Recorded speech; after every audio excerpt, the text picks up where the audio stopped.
Frenchie's Art Gallery, located on historic Oak Street beside the Maple Leaf Bar. With over 3,000 square feet of space, it features a large gallery front room and Frenchie's personal art studio. Frenchie's Art Gallery is also connected to the Maple Leaf Courtyard, which is ideal for the New Orleans night scene. Frenchie's Art Gallery, 8314 Oak Street. Yeah, you're right. Well, here's the bottom line.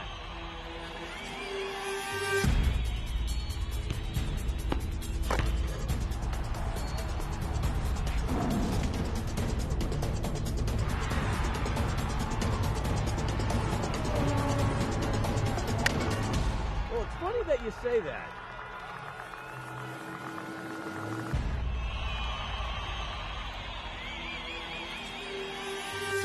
Let me tell you. Good evening and welcome to Primetime Sports. Hey, I hope everyone out there is having a fabulous summer, and we have an unusual show for you tonight. Hey, normally we have the great players and coaches, here. They usually share their stories, let you know what's going on in their lives.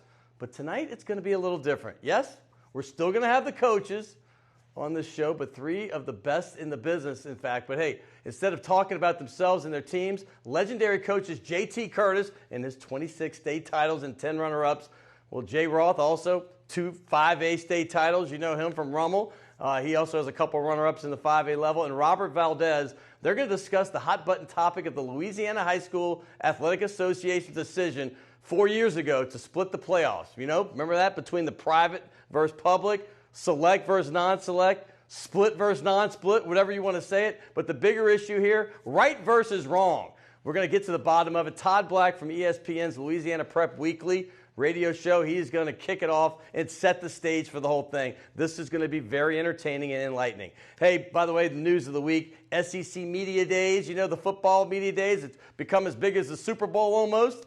Well, Ed Orgeron had his first appearance as an LSU Tiger head coach exactly 10 years after he did his last one with the Ole Miss Rebels as their head coach. He is getting a second shot in the SEC with the Tigers. We'll see. Hey, by the way, last night, the Home Run Derby. Hope you tuned in. It was exciting. Aaron Judge, the big rookie, he is unbelievable. You see how they did it this year with the matchups, and they did a bracket.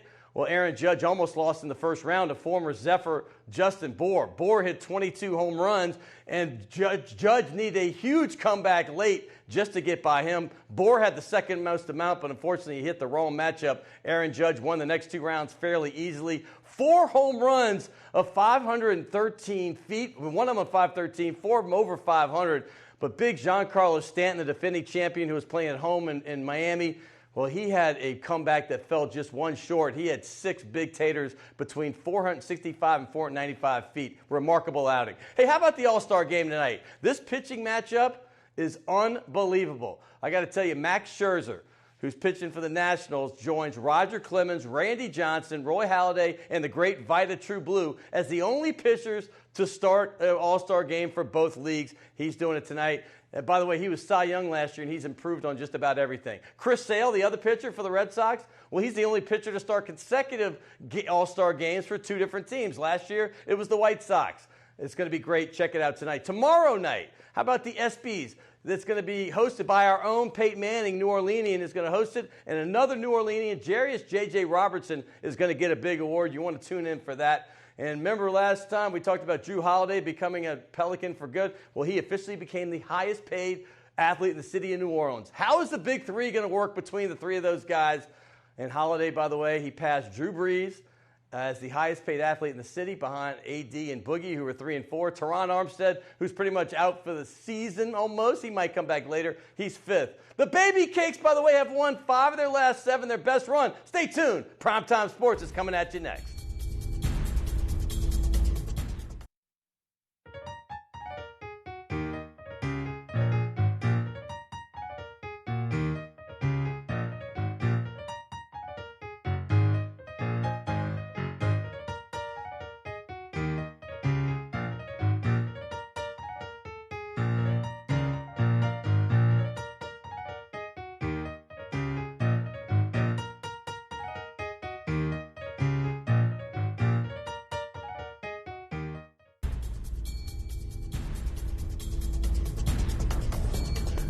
Welcome back to Primetime Sports, and like I said in the open, this is going to be very interesting. This is an unusual show for us.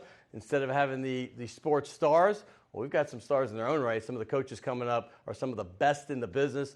I mentioned J.T. Curtis, the second all-time winningest coach in high school football history. Jay Roth had a magical 2012 for Rummels. He had a 16-0 season, another state championship the following year. And Robert Valdez, who's a fabulous coach with 3 different schools in the last 3 seasons, and he is athletic director and head coach at St. James. I'll get to those guys in a minute, but right now my guest, his name is Todd Black, and he is very passionate on this LHSAA issue, the split versus the non-split, and we're going to get right into it because bottom line is that this is the biggest issue in high school sports in Louisiana, and there's a big divide across the state. So Todd Black, welcome to the show, my friend.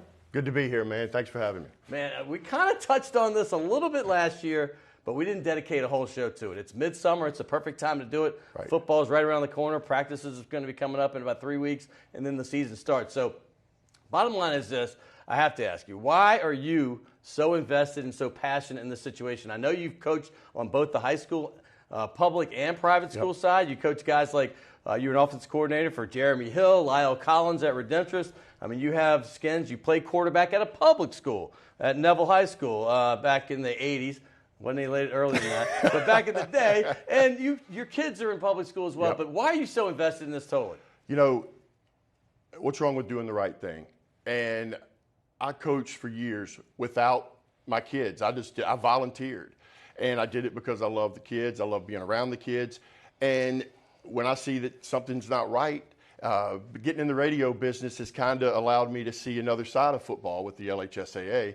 And there's some things that weren't right, and I wanted to investigate it, especially with the split, and it was amazing what I found. You've been in the radio business for a long time. Heck, you were hanging out with Shaquille O'Neal and Dennis Tracy, a guest I had on last week back in Orlando back in the day. I remember seeing you when I come to Orlando doing games. You have a show on ESPN Radio right now, Prep Sports Weekly. Right. You do the Prep Football Scoreboard during football season on the weekends for ESPN Radio. Tell us why that matters in this situation as well. Well, you know, it gives me a voice, but more importantly, it gives me an opportunity to put the truth out there. And that's what I want to do with the split. I know that the LHSAA is there for the athletes, for every student athlete. Just because this may not pertain to your student or son at the time because it's football or basketball, but later down the line, if they keep making decisions the way they're making them now, it could affect them. Well, let's get to that. Okay. I mean, how are they making the decisions? We have what they call, I think the thing that people need to realize is they have this executive committee made up of 25 members. 19 of them are high school principals. You have 2 head coaches, you have 1 athletic director, and you have 3 other guys like superintendent and school board and stuff like that. Is this the right way to go about it? Because you have an executive director that you hired and paid a lot of money to, Eddie Bonan, that came in from out of state, but he seems a little bit powerless to do his job. Is that correct? Well, that is correct because everything they brought him in to bring the association back together. Okay. And now they want to try to get rid of him, or they have tried to get rid of him for trying to get the association back Well, explain together. that. The split, which we're talking about, and it's, some people call it public versus private. Right. Some say it's just non-select versus select being the private. Yep. Explain when that started, why it started, and when Bonan came in, and kind of give people, we're going to spoon feed them a little bit and let them understand how this all began. Because let me say this, we got to bring it in. As a kid, I remember Curtis was the school. Everybody was like, oh my goodness, Curtis, they recruit and blah, blah, blah. Well, in reality, there's a lot of that going on, but kind of give people the background of everything and why this got started. So it's been going on for years, but the crux of the situation is we start in the early 2000s. West Monroe had started their domination in football. Evangel had moved up to 5A, and Evangel had beaten West Monroe several times in the Superdome. Well, during this same time, John Curtis had beaten Neville in the semifinals around that same time 3 out of the 4 years, up to about 2004. Now, why is that pertinent? That's pertinent because in 2005, there was the annual convention vote to force schools to play to their enrollment size. Right. So the classifications are divided by 5, the enrollment. Right. So John Curtis and Evangel should be playing in 2A, but they were all the way playing up in 4 and 5A. This proposal and rule moved them all the way back down to 2A, so West Monroe and Neville didn't have to play them anymore. Yeah, I mean, and that's for those of you who don't know that are just casual sports fans. Sure. Evangel obviously became big. You know, remember Josh Booty and Philip Dees and obviously Brock Berlin. They became the John Curtis of North Louisiana. Yes. And that got upset people because they were accused of recruiting as well. Right. But there's a school in Monroe that's public. And I know this fact because I used to talk to Don Shows weekly when I was in Atlanta, and he would send me video of all his great players. In fact, I've had guys like Brady James and Adam McConaughey fly into Atlanta to be on our national recruiting show. Right. But they were a team before 1992-ish that may have had 4 All-State players, but in a 20-year stretch after that, they happen to have 67. Correct? So it's not just the public. It was in the private water, schools. I think. Yeah, it was just a good 20 years stretch. But my point is, I'm not accusing anybody of anything. No. But it goes both ways, correct? Sure. And I think most coaches understand this. And I think earlier you alluded to, is the principle's the right way to go? And sometimes I think this day and time the answer is no, because they're more focused on education as well as they should be. But put people in there that are knowledgeable about athletics and understand that it's just not a public-private issue. And let's get this situation It's a right fixed. and wrong issue, correct? Absolutely. In my mind, it is. Let's get to what the objectives were supposed to be about, because I'm not taking one side or the other in this. I want this to be a fair and balanced, not like Fox News. We're supposed to be fair. We want it to be both sides. That's why we have coaches from both sides. And here's the split objective number 1. And I'm going to let you take this one here. There's 3 objectives we're going to show you, and here's the first one: competitive balance. So this is one of the 3, and competitive balance means that they want to be able. Their goal is to try to play people in their own attendance or with like attendance zones. Can I stop you for a second? Sure. Attendance zones for you that are old like me means basically when we grew up, it's districts, right? Correct. That was your district. Not the league you play in that district, but the district you in, that's the school. So now I was gone from New Orleans for a long time. I'm back. And now attendance zones is the term for that. Correct? Yeah, whether you're public or private, everyone has an attendance zone. Right, okay. So what everyone thinks is that privates can go outside of their attendance zone and get kids. Right, that's the crux of this. And that is true. However, the other side that's not being told is that there are federal mandates such as minority to majority, or some people call it majority to minority.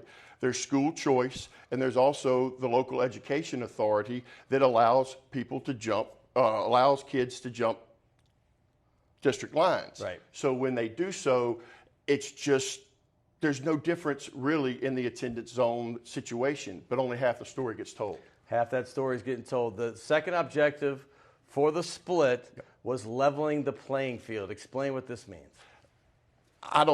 That's one of the toughest things to do. I think Las Vegas you know what was it says made. underneath? It says means exactly what it says. That's a smart guy who did that. Right. How can you determine that margin of victory comparators? Right. And that's what we're going to look at in just a little bit. Right. To see if it really leveled the playing field. Did it really level the playing field? I don't know if it did. And the other one, the objective number 3, is to make things fair and equitable. So they all seem to be the same 3 things. If it's good for you, it's good for me. Right? So if me and you could switch roles at any time, and if we can do that, that's fair and equitable. All right, well, let's look at what it's done in the finals games of the football since the split happened and before the split. There's a telling graphic right here. Obviously, what that means is that the left is what the finals were in each classification and the margin of victory, 16.5. Well, you see that in 5A, that's going all the way up to 28.75. Select that got a little closer, but those teams in Select Division I, there's only 13 of them total in the entire state, and 8 of them are in the same district. But that's the Catholic League. And that's part of my issue is you're trying to fit a round peg into a square hole. 5A and 4A and even 3A do not have enough schools to have a full split like they have. But you just saw right there on that graphic, the red said things got competitively worse. Their objective was to get them better. And when 66% of the games and the scores are worse than what they were from 2009 to 2012, It's clearly and not working. if you look at all playoff games, it's much worse. I mean, we're just Right. looking at the finals right here. Correct. That would be all but one would be green if we're looking at the entire playoffs. We just threw the finals. You see some of these scores are absolutely ridiculously much higher. The Division IV, 40 points a game is the final average. So it's not really leveling the playing field, not really making it closer. No, it's not. Let's do a little recap. Well, let's look at basketball real quick because basketball just started this year. Football's been going since 13. Now this is very telling. Now this is just 1 year, I'll give it that. But you see the left is what it was for the previous 4 seasons, and then now you see this year. Look at those select. I mean, you're getting up to the final game. Oh, this is playoffs. There's a playoff 29 totals. points in Division IV per game. I mean, it doesn't seem like it's helping. Only one in Division B in the non-select. Or the scores a little closer. So it's not really leveling the playing field. So 13 of the 14 got worse. If your objective is to make things better, Right. why are you doing what you're doing within this whole state? To even if it was equal, you've got to come up with a better solution. And here's the thing, Scott, is all that information was there for people, the principals, to research and figure it out prior to, but they chose not to do it. And I have chosen to do it, and I've continued to do it, and those are the numbers that Let's have come see the up with. recap real quick, kind of give you all the sports right here. Okay, now you're looking at each sport. Like football, like we said, has been doing this for 4 years. 75% worse, 50% worse, 92% worse last season in the margin of victory. Correct. That is astounding. Basketball, we just showed you, that's 93% worse. That means the scores are almost double what they were in margin of victory last year. And like I said, it's now girls basketball, baseball, and softball. And they are talking about expanding. I saw a bill recently where they had a swimming proposal of some sort. Talk about the recap first. So the recap is just, you said it as good as I can. I mean, that's why I'm here. Right. It's not working. Who's getting hurt on this? Is it you? Is it Coach Roth? Is it Coach Valdez? Is it mom and dad? No, it's the kids. It's the kids of the state, in this state, that are the ones being punished. Then why are we doing it? Because there's obviously people for it, and they're going to have their valid reasons too. There's some folks at Winfield. There's some folks at Manny. They might have a vested interest, and I'm not trying to gun these folks, but what's in it for them? When you're an executive committee member, you're on that board because you're looking out for the best of the entire association. Right. The Constitution, which governs the LHSAA, says that they're there for every boy and girl. So, but as a principal, you have a right to be there for your school. Right. And you're supposed to take up for your school. Correct. I mean, that's what a politician does when he goes to D.C. He takes up for his district or whatever. And exactly. And so when those politicians are being told by their voters that they want things to be done one way, they do it usually. Sure. Well, that's not the case with Tommy Hodges. He does class 7 through 12 in class 2A. Okay. His schools have voted against the split, so by their vote, he should be pushing against the split because he's going to do what his principals want. He does the opposite. And that's part of the reason there's issues going on here. They're pick and choose when they want to do certain things. In 2014, Scott, they made a motion, the executive committee made a motion to not further the split. Okay. At the end of that year, those same committee members allowed proposals to go through. When do you pick? When do you choose? The other thing is they also had a motion to move Mr. Bonine's contract to expand it or extend it, and they chose not to follow it as well. There's Mr. Bonine. Is he the leader? Who is the leader? Is it the committee? They have more power than him, who is the director, making a nice salary. He left a really sweet job in Nevada to come here. He was overseeing a lot of stuff. And what is the solution, and who's going to get it done? What is the solution?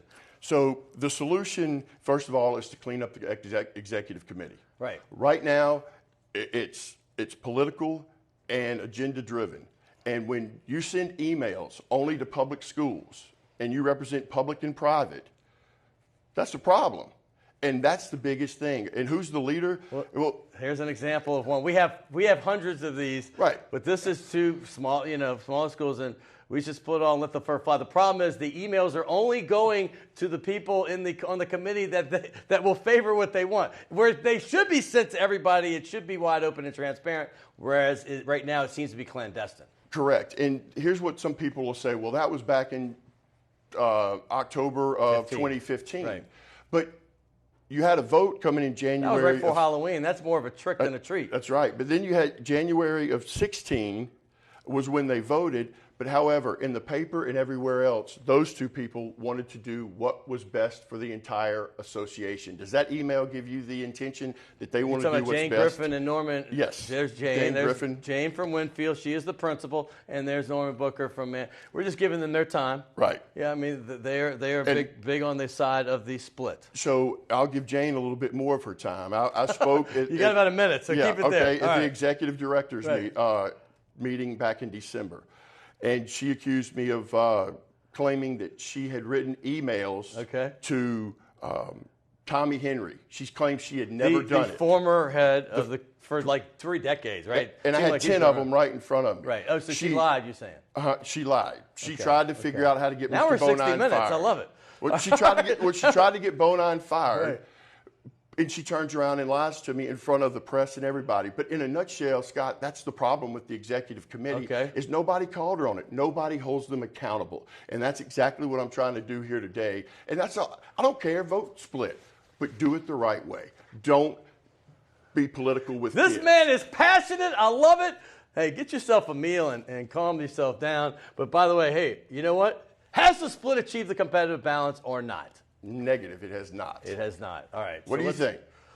It doesn't seem so from what I've seen here, but we're going to talk to a couple other folks later in this show, and I'm going to get their opinions too. They're all coaches, and they're all very accomplished. I cannot wait for each and every one. I know one a little bit. That's my next guest. His name's Jay Roth. I know one just from a phone call last week, and I can't wait to meet and talk to Robert Valdez a little more. And the other one I feel like I know very well. His name is JT Curtis. All that is coming up next. That was Todd Black. We got coaches next right here on Primetime Sports.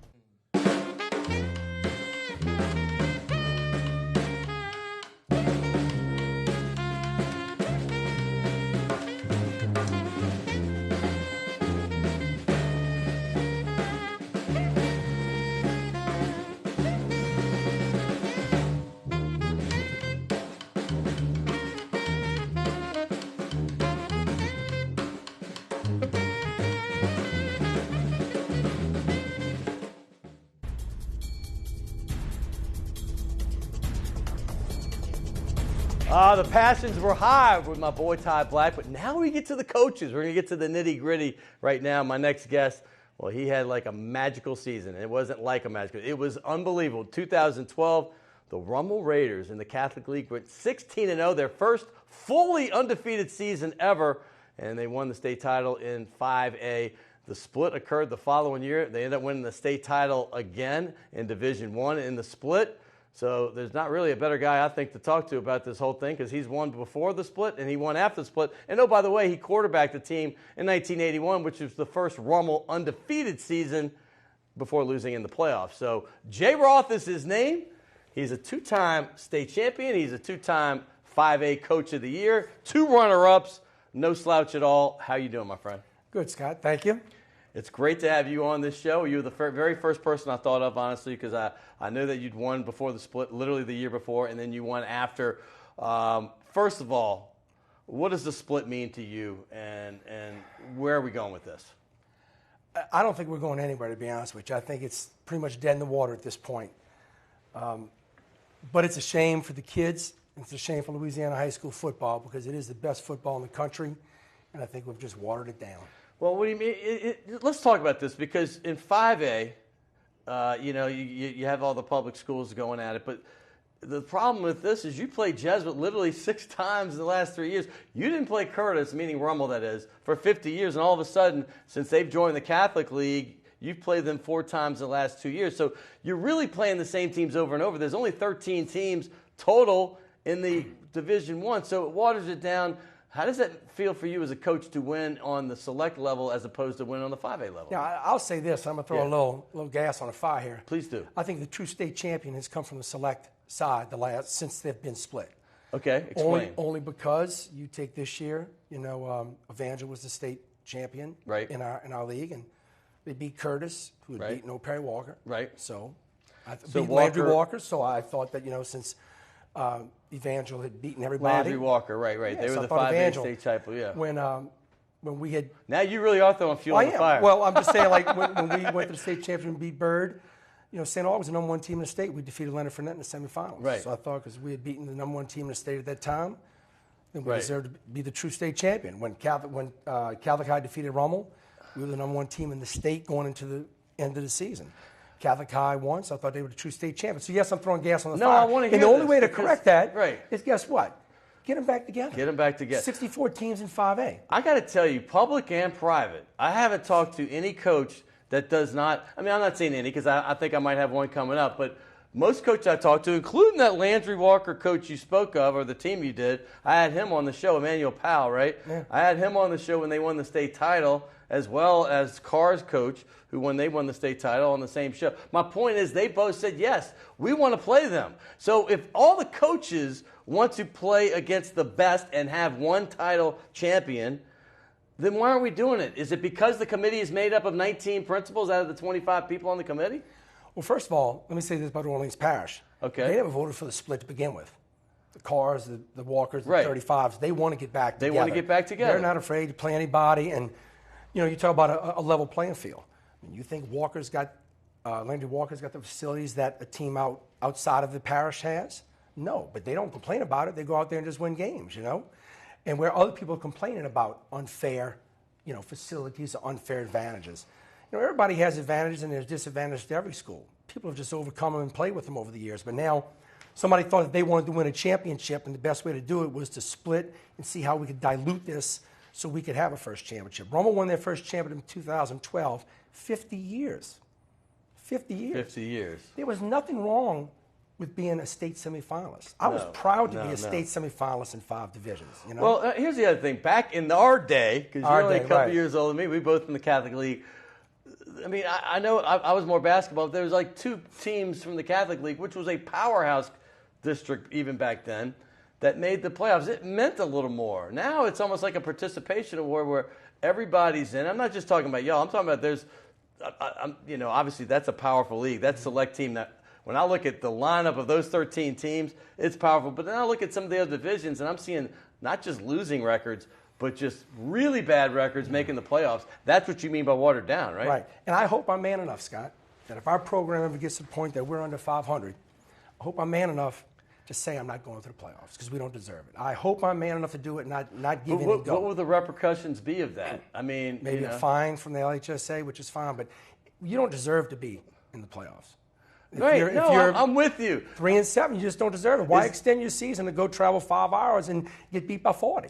Is this the participation award era? I mean, this is the trophy thing, and everybody gets one, and that's been a complaint. Let me tell you, in society. The one losing season we've had at Rummel. We came off the 2009 year. We got beat by West Monroe 31-0 in the state championship. Right. Okay, got shellacked. But I'd rather get beat by West Monroe 31-0 than not have a chance to play them. Okay. No, I love that. But with that being said, the next year we go 3-7. We don't make the playoffs. I literally cried on a Friday night saying I cannot believe that this program sunk to 3-7, and it just motivated me to come back the next year and do better. Right. I didn't need a reward to go to the playoffs at 3-7 after that season. But you're right. We saw in Todd Black's segment, we saw the margin of victory, and you said it best. Hey, if I'm 3-7, I don't have a team that can go up against one of the top seeds. Right. I'm going to go on the road and get beat by 40. Right. What's the point of that? That is not fair and equitable, is it? No, to take those kids and get beat by 40 on a 5-hour bus trip? On another note, I have to ask you about a player that's been in the news a lot, and I'd be remiss if I didn't. His name is Jamar Chase. He is one of the top receivers, I think, in the country. I've seen a lot of film on him. I know he's one of the top in the state, but he is rising in a big way in these rankings, whatever you want to call them. But you're his coach. Tell me about him, and what do you think? I think he might be one of the best receivers in the country. So much so that I got to find a way to get him the ball this year because I can't have a receiver like that and not getting the ball to him. But he's worked hard. He's earned everything, all the accolades he's gotten this summer. And he's going to be up there with Christian Fulton, who's one of the most highly recruited players in our school's history. Yeah. You went to LSU? Yes. Is that correct? Yeah. Yes. And by the way, tremendous young man from everything I hear about Jamar Chase as well. Yes, good kid. By the way, you weren't a slouch either as a player.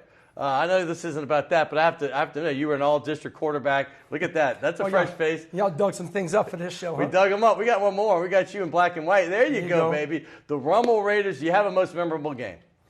Probably defeating St. Aug. That's an accomplishment back in that era. We beat them 2 years in a row when they were state champs in 78, 79. St. Aug went 14-1. And Wait, so you beat them those 2 years in 78 and 79? Yeah. So you were like a freshman and a sophomore? I was a sophomore quarterback and a junior starting quarterback. Yes, That's neat. memorable, man. Because they're great fans. Playing in front of Tulane Stadium, St. Aug's 13,000. got phenomenal fans. Just very respectful. When you beat them, you earn their respect. Well, you've earned our respect. By the way, your Rummel teams have become the benchmark, honestly, in the Catholic League. When I first moved back was 2012, and I followed you. I went to a few of your games. I went to that state championship game. Tremendous run, 16-0 that season, and you're still great. You're still great, and continue the great work and the great student athletes that you put out to go on to the next level. Coach Jay Roth. Scott, thanks for having me. I absolutely appreciate this. I've got a gift certificate for you.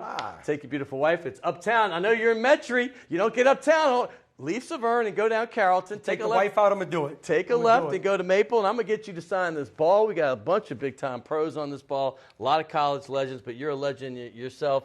Anywhere you want on that ball, Coach. You got it. His name is Jay Roth.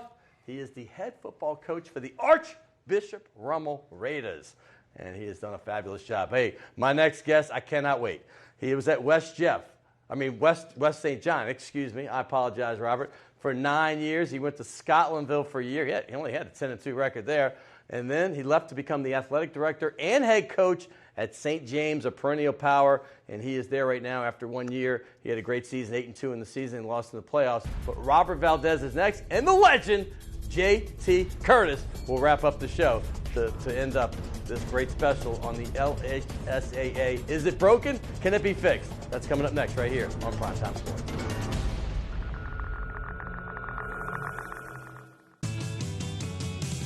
Rock and roll will never die. It's old New Orleans, my, oh my. Come on, baby, let's go rock and roll at the city lane. All night, let's roll, let's rock and roll. Baby, do the rock and roll. At Mid-City Lanes, the home of rock and roll. The owners of the LHSAA's Wine Bar on St. Charles Avenue have opened up their newest creation uptown on Maple Street called Chez LHSAA, a new local wine bistro featuring a larger menu of small and large plates, a brighter atmosphere, and full table service. Additionally, patrons can enjoy a large patio out front as well as an extensive wine list offering selections from around the world. It's Chez LHSAA, 7708 Maple Street between Carrollton and Broadway. Crescent City Steakhouse, a true neighborhood restaurant operated by the Vojkovic family since 1934, is the oldest steakhouse in the city of New Orleans. Serving only hand-cut, prime-aged, corn-fed beef for over 80 years, Crescent City Steakhouse has become a dining destination for both die-hard locals and adventurous travelers who seek traditional, timeless New Orleans cuisine. Crescent City Steakhouse, 1001 North Broad, on the corner of St. Philip, in the heart of New Orleans.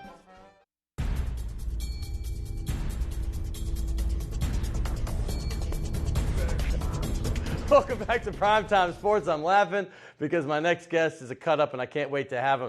He is younger than the amount of years that J.T. Curtis, my next guest, has been coaching as a head coach.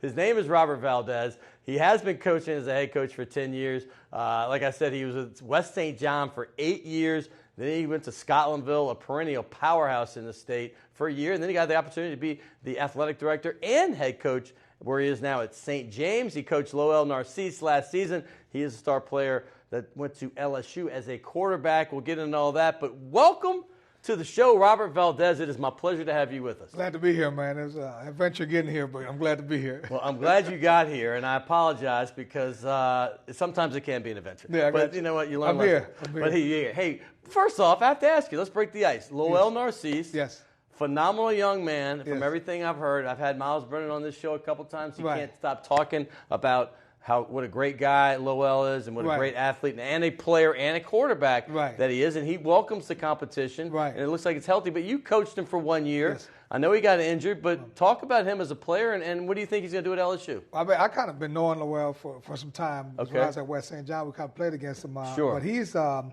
just excited about him. I'm excited to see, how he can play when he gets on the center stage. Because, the kid has had some misfortune the last couple of years with injuries. He injured both knees, right? In different years, a different knee and all that. Right, like Randy Livingston years ago for the LSU in basketball. Right. It's crazy. So I'm just excited for him, and he's a big young man with a cannon. Well, what is his size? Oh, he's probably now maybe about 220, 225. And how tall is he? About 6'2", 6'3". Yeah, he's got some size. He's prototypical. Yes. And he throws a nice ball. Oh, man. People look at him as an athlete. He's fast. He can move around. But he's got the whole package, yeah, right? He can spin it. He can spin it. He's strong enough. He's still very, very mobile, even with recovering from that. So he's I don't know, he's probably just. Now, he was at the Elite 11 as well, right? Right. So you have two Elite 11 quarterbacks going to a school that really has not been known for many quarterbacks. I mean, honestly, so now you have two great ones. Right. It should be interesting. Neither of them are probably going to start this season. Yeah, I think, like I said, it's going to be. Danny Edling's there, but the battle is going to be strong. The battle's going to be strong for some years to come, and the direction of, how they're going to frame their offense is also going to be dictated amongst how these quarterbacks develop. All right, let's get to why you're here. Okay. We're going to give the other viewpoint. You coach at a public school, but I've talked to you on the phone a couple times, and you're like the rest of the coaches I've talked to. I've had Carr coach on here. I've had Landry Walker, like I just told Jay Roth. They've been on the show, and they all say the same thing. Coaches want to play the best. Right. So, in general, you're going to give the voice for the public school side and see that their side is. Right. But in general, as a coach, you always just want to get the best competition. You want to have a non-watered-down playoff, correct? Well, we do. I really believe that, right now, when we decided to split, right, it more or less was a knee-jerk reaction. Sure. I think that there was a lot of reasons and all that, but we are going into a realm of point of no return because we're recognizing and we're rewarding kids for just showing up to the stadium. Right. So to speak, Right. But I think that line them up and play, we have a fair market economy in the United States of America, so why we can't have fair competition with amongst athletics. And so, right now, there are some disparities. There are some situations where, some schools may have more resources and access towards athletic, opportunities than others, but I say, just play the best. Explain the attendance zone thing as a coach. Ty talked about it briefly, but you're a coach. Explain from your side what that means and how it can give other teams, meaning maybe some of the private schools, an unfair advantage. Well, I mean, in some places, private schools, depending on their makeup and their demographics, they have different attendance zones. Some of the Catholic schools may have their archdiocese set their attendance zone, and it may not be their parish boundaries. Sure. At St. James, our attendance zone is the West Bank of St. James Parish. Right. Anybody else that comes from there will have to sit, just like everywhere else. But our attendance zone is the West Bank of St. James Parish, so that's our drawing pool. So it's almost like playing blackjack. The cards that you're dealt, that's the cards you play with. Yeah, you don't have a whole lot. I mean, honestly, compared to some of the other schools. Right. And what I found fascinating about your particular district or division, whatever y'all call it, in 3A, is that you have a couple private schools. You have or the De La Salle, a Catholic school. You have a couple others, St. Charles Catholic. Right, St. Charles Catholic, play E.D. White. Lutcher just moved away, but Lutcher and you were two of the powers in that division, district. So my point is that you may be playing them in district, but they play a different playoff. Right. There's no chance you can meet them in the playoff. No. And that's weird to me. It's kind of, it's a little crazy because you have to go out there and you play. And you're supposed to play the game the right way. Yeah. You line up and you play De La Salle and all that. When you go to St. James, you're going to see a whole bunch of people in the bleachers that are wearing the black and gold. Yeah. And they've been knowing these kids from when they were growing up. Right. You go to some of these other schools, they just got together. They just got together. We have a cocktail party. We got together and just your kid can run fast and he's big and strong and all that. They're just getting together. Well, that may be where an unfair advantage will come into a school like you, where you only have that small little margin. That is. I want to get your point on that because this does affect you. Well, I think that when we get to this point, everything has a management aspect. There's a management aspect of that. We play with the kids that walk through our door. We don't really have, too many others. We are very fortunate because we have tremendous athletes at our school. And you really do. And you always seem to put them out, man. And our guys, they love to compete. They love playing the game. But when it comes down, those kids that play that game have nothing to do with the direction and the guidance from our governing body. Okay, who is the leader of the governing body in your opinion? Who is the leader, and what can we do to fix this issue? I hate a divide within our own states, like the Civil War here. Well, I mean, honestly. We have, when you frame it and you go into it, we have an executive director. And the leader, Eddie Bonin. Eddie Bonin is Right. the leader. Eddie Bonin is the leader. Who I think's done great things for the committee. Right, and he's basically has been entrusted to getting everybody on the table to air out both sides, right, and come up with a conclusion. I think that also with that, and it has to be a little bit better, I guess, done from leadership of mandating that our principals have all the resources that they need.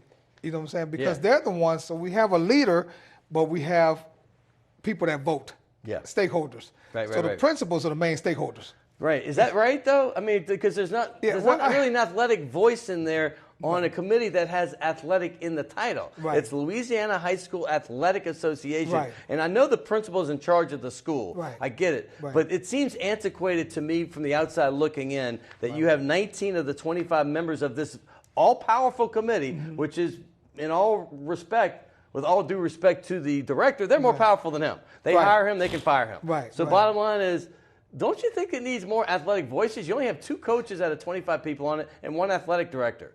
Well, I do think that I welcome it as a coach to have, coaches be on an advisory aspect of it. But ultimately, I believe in the hierarchy system. My personal belief is that there's a defined leader. You have to have a voice. There's a defined leader. Eddie Bonin is a defined leader. Right. You know what I'm saying? But we don't have you think the executive committee or his advisory panel, the cabinet to the president, almost, so to speak.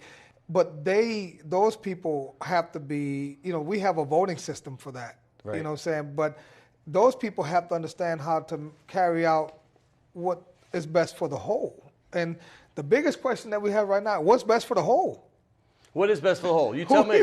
What's the best? That's why you're here. What is the best? If you were the czar of Louisiana high school sports, what is the best for the whole of everybody in its totality? The best for the whole, basically, in my point of view, is to just, basically go in there, the Louisiana High School Athletic Association, under the leadership of our executive director, to understand what is the main purpose is to serve our children. It's to serve our children. What's the best interest of the kids? And that's what's the best interest of the kids. And that is the total situation that has been obscured from this whole process, is what is the best for the students who play the game. You know what I'm saying? Thank you. So, amen. Well, that's it right there. But it's easier said than done. It is easier said than done because now we have personal interest that has been. That's a problem. That's a problem. So when you have personal interest, it obscures what's best for the whole. So I think that at some point we need to sit down and identify what is best for the whole and what is best for our students and the kids that play the game. I love it. This is Robert Valdez. I liked you before you came, and I love you now. Robert Valdez, and by the way, you probably didn't know this man was a cliff diver. He's been cliff diving in Mexico. He's going to turn professional. And by the way, I know St. James is not close, but if you ever get back to New Orleans, uptown, that's right off Carrollton Avenue. Yes, sir. Down by the river bend. It's a place called Chez LHSAA. I got Enjoy it to have some Miss fun. Valdez will definitely love it. The lovely Mrs. Valdez, the cliff diver's wife. Thank All you. right, there he is. Coming up next, JT Curtis, 26 state championships, 560-something wins, maybe even more. There's only one coach in the history of this game at any level that has more wins than JT Curtis, and JT's probably going to overtake him pretty soon. He's coming up next right here on Primetime Sports.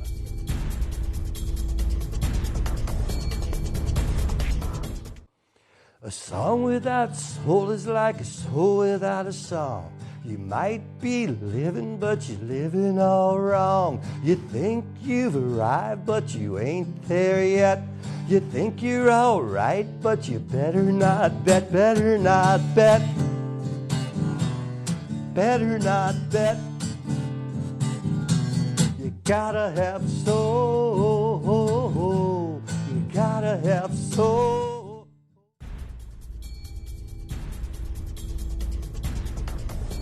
Welcome back to Primetime Sports. That was Paul Sanchez. Remember the original founding member of Cowboy Mouth? And he's done a lot of incredible things on his own. Loved having him in our studio today. Hey, we've heard from Robert Valdez, the coach of St. James. Right before that was Jay Roth. Archbishop Rummel, head football coach, two-time state champion, as well as Todd Black. But right now, we've got a coach that's been around here for almost a half-century, coaching John Curtis Christian. Well, he's got 26 state championships. That is remarkable. A national title in 2012 as well. Tons of runner-ups. This man knows how to coach. He's got the second most wins in high school football history. How about football history? Any level, he's got the second most wins. He's inching up to 600. You do the math. There's only like 10, 12 games a year. That's a lot of wins. And he has been on this show before. His name is JT Curtis. Good to be here. The headmaster and head football coach for the John Curtis Patriots. Welcome to the show. Thank you. I appreciate it. And I appreciate that you mentioning my age and how many years I've been doing it. Yeah, you started coaching at 4. I mean, it's amazing. You're like Doogie Howser of coaching. Yeah. You got into it. But I have to ask you right off the bat, like I said, this show wouldn't have been complete without you. You've been a guest on the show before. When you think of LHSAA, Louisiana High School Athletic Association, and don't hold your tongue, what do you think about it? Well, I think you have to put it in two segments. I said, first of all, in the first 3 quarters of my career here in this state, I thought the LHSAA did a tremendous job in providing our young people the venues to exhibit their talents. The Superdome Classic, the way they handled the baseball tournaments, the softball tournament have been outstanding. Right. In the last 10 years, this split thing has divided us. It has created nothing but controversy.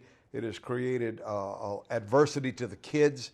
It has been extremely difficult to be able to feel like that you're all pulling in the same direction, which is what we should be doing for the betterment of our athletes, and it's been really disruptive. Yeah, you've been a gentleman in this business for a long time, a guy other coaches look up to. Heck, we took a group picture with the other coaches, in particular the younger coach Valdez. He was in awe just being in the same picture with you. But you've earned that respect. Do you kind of feel disrespected as this has gone on for the last few years? Well, I think what happened was, for a long time, they tried to pin it on John Curtis and Evangel. Right. That was kind of the focal point. Right. But once, they made it personal. Right. They made it very personal. Right. But once we made the move to 5A, right, and Evangel made the move to 5A, then there was no longer a reason for the split. The split at that point should have come back together because we are now competing in the highest classification that this state has to offer. There was no more inequality of competition, and it should have ended everything. Then why didn't it? Because there's an agenda there. Okay, I want to hear this because, like I said, I was out of the state for a long time. I'm back, and I got back right in time for this muck, the morass. What is the agenda? Find a way to make winning easy. Find a way for our people to have a chance to win a state championship without having to compete against everybody in the state. You know, for 90 years we did it that way. Right. And it worked pretty well. Right. Louisiana, without question, is one of the best football states in the country. I mean, it's recognized. It is. I lived in D.C. and Atlanta, and it's recognized. They know the talent's here. And so when something is working, there's no reason to try to fix it. Certainly we can tweak it to make it better, but not to break it, and that's what we have done. Can we fix it? I hope so. I hope that as time passes, people will begin to recognize the inequities. My biggest problem at this point is the definition of split.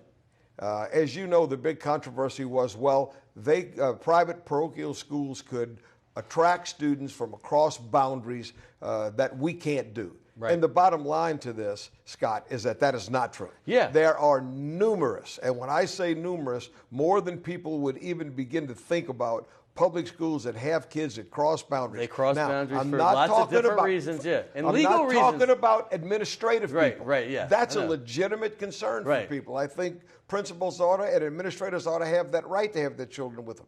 But once you cross a boundary, regardless of the reason, you then become a select school. Right. And those select schools ought to be categorized with the private and the parochial, and we would find this state now in a completely different state of mind. Yeah, and the problem is, and I'm not trying to play sides here, I'm just trying to get the facts out. What you're saying is non-select schools also go out of their attendance zone, but they have legal reasons to do so. Maybe they don't offer a sport, and they let them play it over here. I'm just saying, I'm just trying to play devil's advocate because I'm trying to understand the other side's argument, because I know that they are looking out for the best interest of their particular school, But what would their argument be for the betterment of the state? Well, but even that's a little bit understood. Right. You're right. There are sometimes that there are some areas of academics that are offered in one school that are not offered in the other. Right. That might be a reason for an exception. But that's not the only reason kids cross boundaries. Sure. And they cross boundaries because they want to be in programs that are winning. And they have coaches that actively seek those kids to come to those schools so they continue to win. And that's what my big problem is that once we cross a boundary, then you should be a select school if we're going to stay in this divided situation that we're in now. And then you would find the select playoffs not having 13 teams in it. 13 is all you can choose from. I mean, the entire state. Here's a point that Jay Roth, who was on earlier, we didn't get to, but I want to present it to you because he said back when he played, he said, listen, I loved going to the other parts of the state. Well, you got 8 of those teams are in the Catholic League, which you're a new member of. You've got a couple other schools around here. Then there's only a couple others around the state. So you really are just staying here playing the same old team. You played Rummel a bunch lately, 4 times in the last 2 years. 4 times in the last 2 years. Does that make any sense to you? No, it really doesn't. And it's really not fair to the kids. It's really not. They don't gain the educational experience of going on the road to a place like Neville. To a place like West Monroe. Yes. One of those type of environments. 2 great football programs. Great football programs. They miss that. Yes. And that's unfortunate. And I can remember in the past, in the early 2000s, in the late 1990s, when we would make those trips and just have tremendous ball games, and those kids never forget that. We've lost that. We've taken that away from them for selfish reasons, and that reason is give me a chance to win a championship rather than working daily to win that championship. I've got to bring up the great Rick Gailey. He says, who's going to get it done? Who's the leader and who is going to get it done? How can we get this done? Because every coach that I have from like I mentioned this two other segments today, the Landry Walker coach, Emmanuel Powell, I had Bryce Brown on when they won their state titles earlier in the year. They both said, we want to play them. We don't want to be separated. So it's not just the select schools saying it. It's the non-select as well saying they want to compete and they don't want this split. Well, it's going to take guys like Bryce Brown. It's going to take guys in different parts of the state that feel that way from a public perspective to get together and say, let's either make the rules equitable, and if a child crosses a boundary line, they become select. If you did that, Carr's a charter school, correct?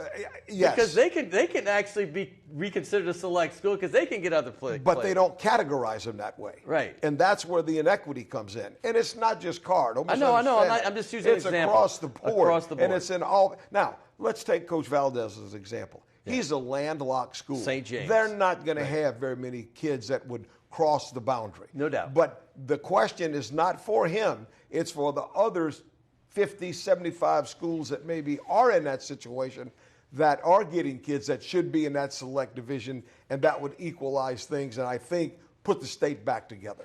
Coach, this could go on for a half hour. Believe it or not, that just flew. Fat quick. It flew.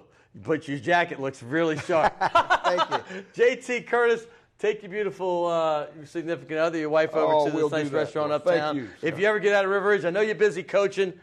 I got a ball. I think you signed it. I just saw your name. JT Curtis, right there. So he's been on. He came on in the fall. I can't thank you enough. That is JT Curtis, the head coach for John Curtis Christian and the headmaster as well. He does a lot of great things for our community, not just in Jefferson Parish, but Orleans Parish as well. Hey, it's been a great show. Will Hill, thank you so much. You kept this thing together, particularly that first segment with Todd. It could have got sticky. Redhead Tsunami, Josh Smith, and, of course, my man Kenny Juno doing the audio. Want to thank everybody here. Also, the good folks at WLAE and, of course, over at CST as well. Want to thank you all.